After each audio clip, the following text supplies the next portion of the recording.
Egg hunts everywhere. Welcome to Community News. My name is Paul. And my name is Stuffed Up Sasha. Hello there, stuffed up Sasha. Obviously, I can ask, how are you today? But I know, stuffed up. I am stuffed up, and it's not just my usual stuffed up from overeating. I feel stuffed up in my nose and head. So, of course, I woke up this way, and, the first thought goes to, do I have COVID? Is it finally my turn? Is there any way you can give this to me over Skype? That's all I want to know, because if so, we're ending this show right now, and this has been Community News. So, am I safe, or am I going to get this? You're safe. Thank God for Skype. Don't you think it's interesting that you and I, knock on wood, are like two of the last survivors? Everyone I know has had COVID at this point, even two in my household. And I'm amazed that I still haven't gotten it. We're like the cockroaches of the COVID outbreak. We are the last. We're scurrying around, avoiding everything, bombs falling everywhere around us, and we are just survivors. Community News will go on after a nuclear apocalypse. I have a feeling we'll be taping. Yes, you're so right. We are like cockroaches. Now, I don't want to jinx myself, because even though it's light, once you get this Omicron, whatever the next thing is, even though it's light, supposedly, I still don't want it. But yeah, I know so many people who got it last week, and so many people whose kids got it. It still rages on. But now it's like, they say, more like an inconvenience, a cold, a flu, But I still don't want it. I don't want you to have it. I've got enough downtime because of my wrist situation. That was the other update. How is the wrist/arm/dominant feature on your body doing right now? Well, I guess in the continuation of last week's show, I could say that fortunately it hurts just as much as when I injured it, meaning it's still the most effective antidepressant I've tried. Right. So you haven't had the need for anybody to smack you around this week because the arm still hurts. So that works as your antidepressant. Right. I'm sorry to step on you. The arm still hurts enough to overcome any emotional pain that I have reason to have. And I do have reason to have it. Recent events that normally would send me down the dark spiral. I'm like, fuck it, my arm hurts. Perfect. That's so wonderful. I'm so happy to hear that. May your arm hurt forever, I guess, if it keeps you from your dark, dreary thoughts and just gives me happy Sasha. That's all I care about. Exactly. I know. I was thinking another new business for us, Paul, because we always like to come up with like side hustles. Right. I'm thinking another new business that could really be a threat to the pharmaceutical companies is that you and I could have a business where we offer to help people injure themselves physically such that the pain is so bad that they cannot think of their emotional pain. And we may just put, antidepressants out of business. So basically we're hitmen, but kind of shitty hitmen because we don't carry out the hit. We just inflict some sort of pain. Now, will we be luring them into bipolar tacos at that point, or no? Is that not where the hits take place? It all ties together. I mean, it's so perfect. I think that, our other business that we came up with last week, Bipolar Taco, because we were inspired by Taco Loco and Taco Insanity. I think that what might be great is people will come to Bipolar Taco who are looking for a lift and an antidepressant. And there is where we can explain that we have these henchmen, we don't do it, who can injure you just enough to feel so much physical pain that you can't feel emotional pain. And of course, not enough to kill you. And so Bipolar Taco will be the place that we sort of introduce and offer the service of the second business. Wow, this is quite an organization we've got going on here. It's like almost like a multi-level marketing thing because we have so many different things going on at this place. Wow, fun. It would be. Oh, sorry. Go ahead. And then we could just franchise it out and have other people do it. Exactly. Listen, 10 years ago, who would have thought escape rooms would be a viable business. Like I always told you, we could just tie people up in our own house and lock the doors and not let them out. Like we talked about on a show, 2 years ago probably, about opening our own escape rooms just in our house where we lock people in and they have to find their way out. But who would have thought? I mean, 10 years ago, an escape room was like that guy in Ohio who kidnapped 3 ladies and kept them all as his slaves in the house, and they finally broke free, right? One broke out the basement window, and now they turned that into a business.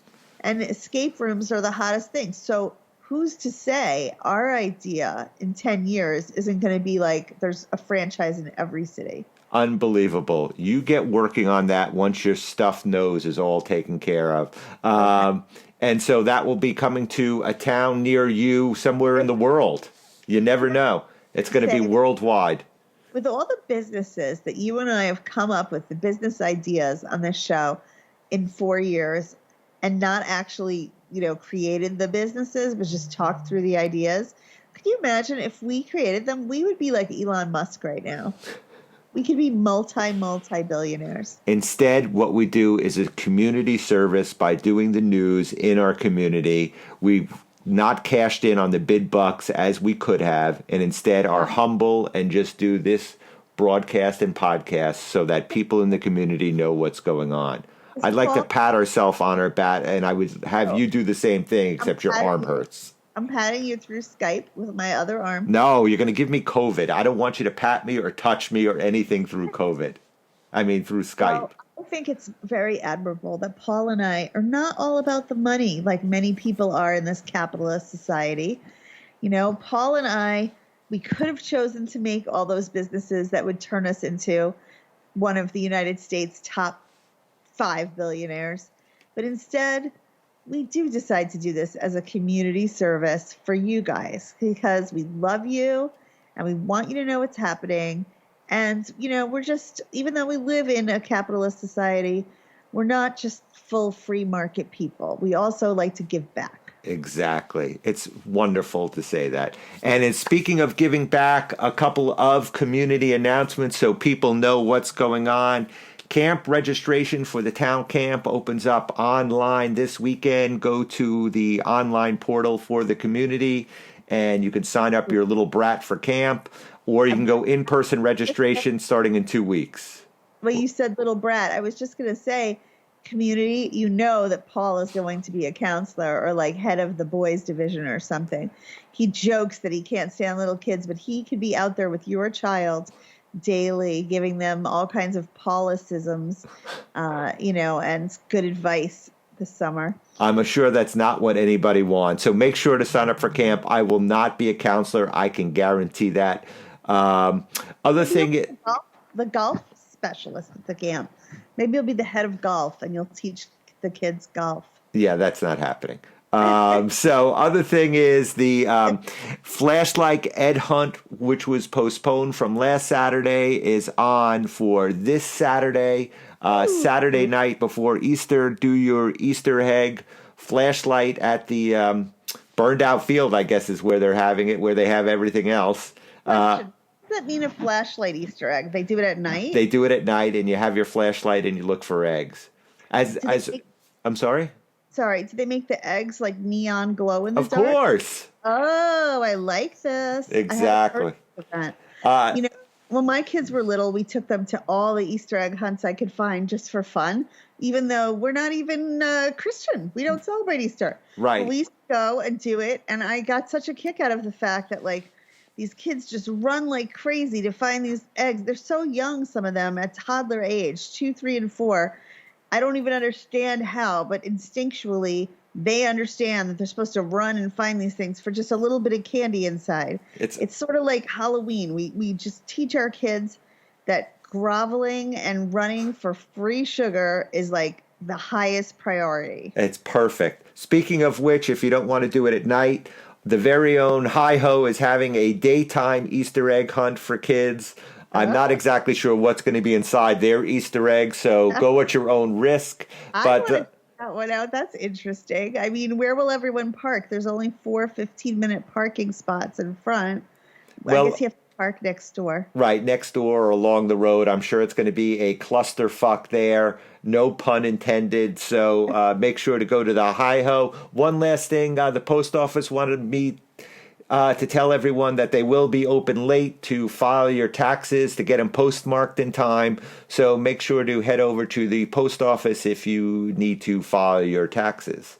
We're the 3% of us in this country that are schmucks and pay taxes for everyone else. I read statistic recently that said only 43% of us pay taxes. Well, to those 43% who are listening, make sure to go to the post office. Oh, I'm in the 43%. I think you are too. I wish I could learn how to be in the 57%. Well, I don't want to. It's my civic duty to pay taxes, and it goes to a great country that we live in. So what can I say?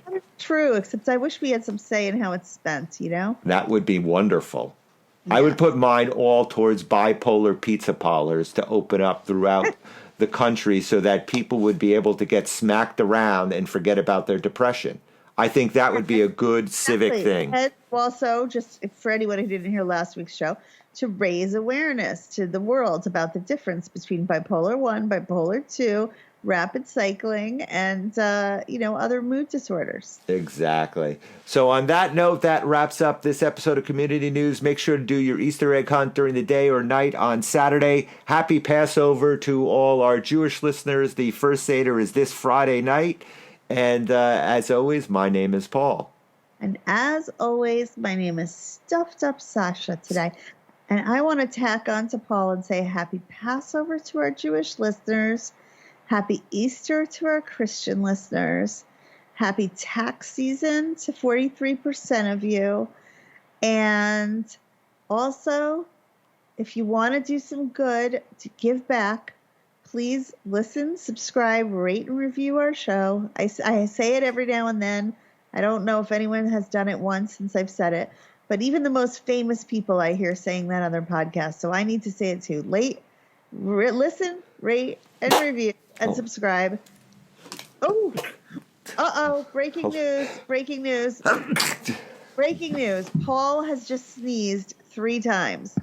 Maybe Paul was right, and through Skype, I gave him my stuffed upness and COVID. Wonderful. I'm going to test right now. We will talk to you next week. We will see you next Tuesday, and we love you, community. Take care. Bye-bye. Bye.